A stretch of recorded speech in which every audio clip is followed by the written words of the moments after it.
opettelee vähän painolaatikkoa. Joo, kyllä. Onko meillä nyt virtaa? On.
Kuuma.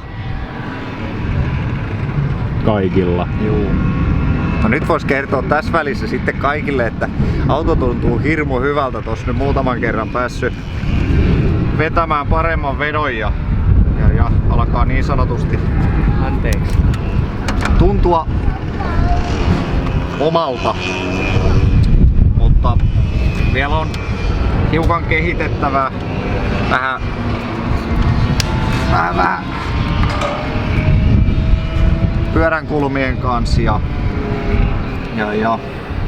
sit tosiaan auto saada loppuun säädettyä. Onneksi mä tulppasin tänne. Mitä teet tuon autoon itse? Kato, täällä on tällainen... Kato. Aina on nyt kuuma sitten. Very hot place, yeah.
Joo, tosiaan nyt päästiin testaamaan autoa ja ongelmakohtina oli oikeastaan noi aukeavat mutterit ja pultit alustan osalta.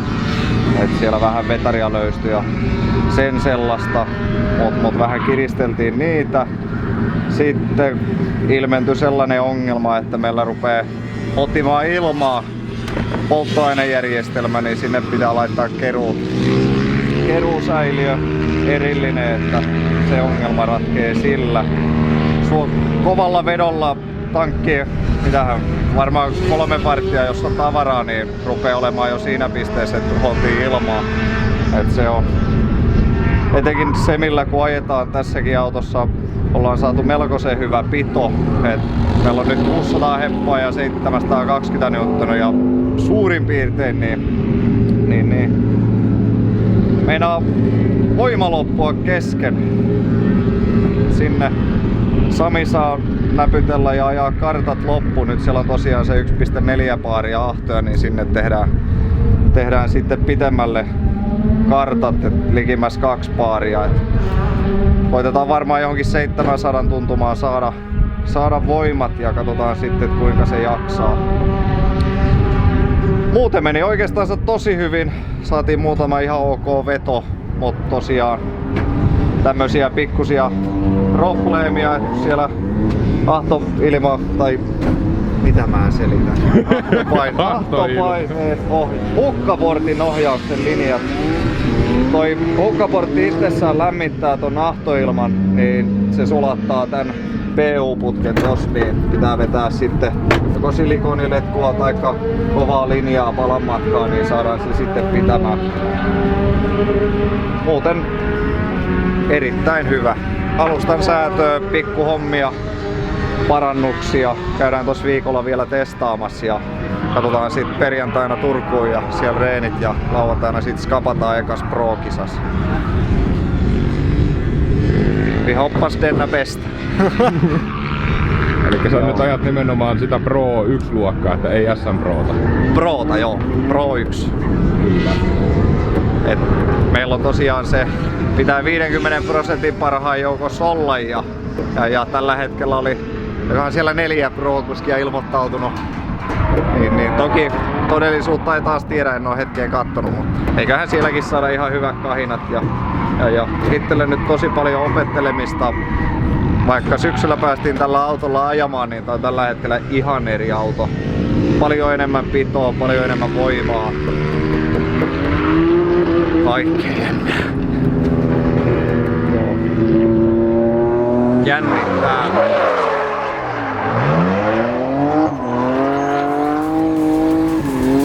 Oispa tommonen.